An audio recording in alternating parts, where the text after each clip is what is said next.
How you doing, folks? I'm Gary and this is a Kill Drummer. Welcome back, guys, to another wee episode here on the channel, and this is the start of a new series that we're going to call Autumn Gold. Across this series I'm going to have a wee look at some of the drams that I enjoy during the autumn, winter months, the sort of colder months here in Scotland. And for the first episode of this wee series, what I'm going to do is grab a bottle of Tullibardine. If you want to be slightly posh, it's Tullibardine. As you can see, I've got a couple of other bottles of this whiskey up there on the shelf. So it's, I'm not going to say it's a whiskey I've been drinking for a long time, but it's not new to me. Now, the one that I've grabbed here, I'll pour something in the glass, and then we'll have a wee chat, because it's not a whiskey we've covered on the channel before. There we go. Now, Tullibardine is a, see there, it's a Highland whiskey. It is located on the A9 road, sort of between Perth and Stirling. I think the name of the actual village closer to it is Blackford. Blackford. Does it say on the bottle? Let's have a look. Blackford. It's part of Perthshire, so it's part of the Perthshire Highlands. And if you've ever driven on that stretch of the A9, it literally is at the side of the road. You know, you can just turn off right there and you're at the distillery. And if you do get a chance to visit, it's actually got a really quite nice visitor centre there. Anyway, let's get more back to the whiskey. So Tullibardine, as I said, it's a Highland whiskey. It's not a particularly long-standing whiskey. I think it was the late 1940s when the distillery first came into existence. Then by, I think, sort of just after or just bore the turn of this century, so sort of late 1990s, the owners at the time were White and Mackay, and if you know White and Mackay, they own the likes of Dalmore, what else, Frittercairn, Jura. They actually put the distillery into mothball then, mid-1990s, put it into mothball. The distillery was then sold in the early 2000s, and then I believe it was sold again a few years later, not long after the original sale, and it is now owned by a French company, Picard, I think it's Vins and Spirits or something. Picard Wines and Spirits, a French company, and it remains in their ownership today. And I think they're actually quite a family-oriented company over in France. They've got a number of other spirits. I think there's some gins and things like that as well. If you want to have a look at them, jump onto their website and you'll see what other brands they do. But they're, as far as I'm aware, their only single malt that they own is this one here, Tullibardine. I do think they might have some input in blended Scotch.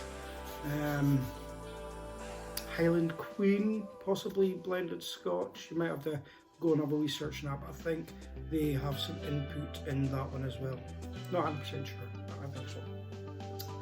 So this particular one I've grabbed here, the Tullibardine, which is 225. I don't know if you can see it behind me on some of these other ones. This one here's got 228 on it, and the other one further back has got 500 on it. So you'll have these big bold numbers on the bottles when you go into your retailer. And what these numbers mean is the litre size of the cask that was used in the maturation of the particular bottles. The one I've grabbed there, like I said, says 225, and this particular one has been given a Sauternes casks finish. If you've watched some of the other videos in the past, you'll know that I'm quite partial to a Sauternes.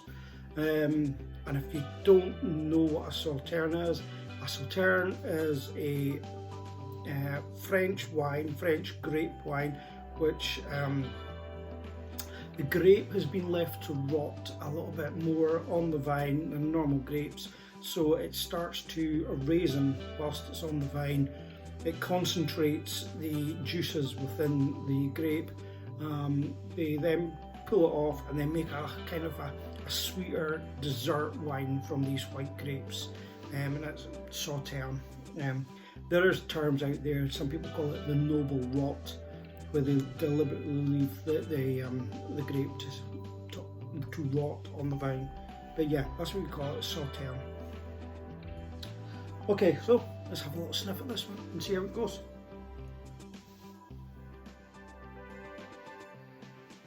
There's a lovely fruity sweetness coming off it straight away. There is no burn on the nose, but I do know that this one is more than 40%. I don't think it's much more, but it's still higher than. It's 43%. It's got really quite lovely, sweet, brown sugary, tropical nose to it, almost pineapple juice-ish. It's a lovely nose, really. Have a wee sip on that one.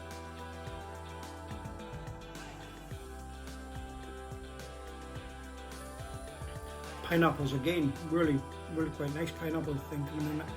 It's almost like getting a can of, whatever, pineapple slices, pineapple chunks. That hit when you first open that can and you get that pineapple coming out at you. And if you've ever been naughty enough, to put a couple of holes in the can and drink some of the pineapple syrupy juice stuff that comes out with that. It's kind of got that to it as well. It's nice. There's a decent finish on it, a long finish. Nothing unpleasant at all, no bitterness. It's just sweetness. And I'm hoping that that's really the influence of the Sauternes cask finishing on it. It's really giving it a nice sweet.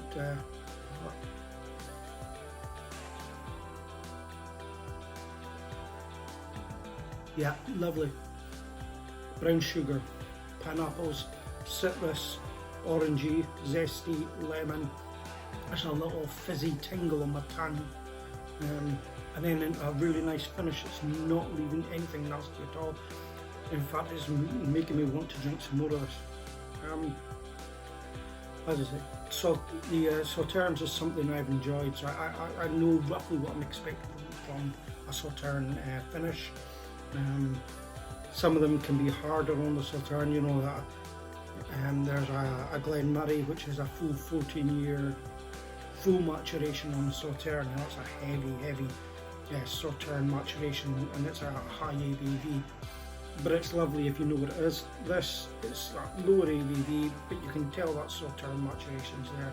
It's fresh, it's warming, it's got a lovely mouthfeel on it. And for me, that's a really nice dram. Yeah, I'm enjoying that. Wasn't expensive. I think it was £40. You probably find it in some places with a bit of a discount for less. But for 40 quid, a 43% Sauternes cask finish from a good Highland distillery. It's really quite nice. Tullibardine, Slange.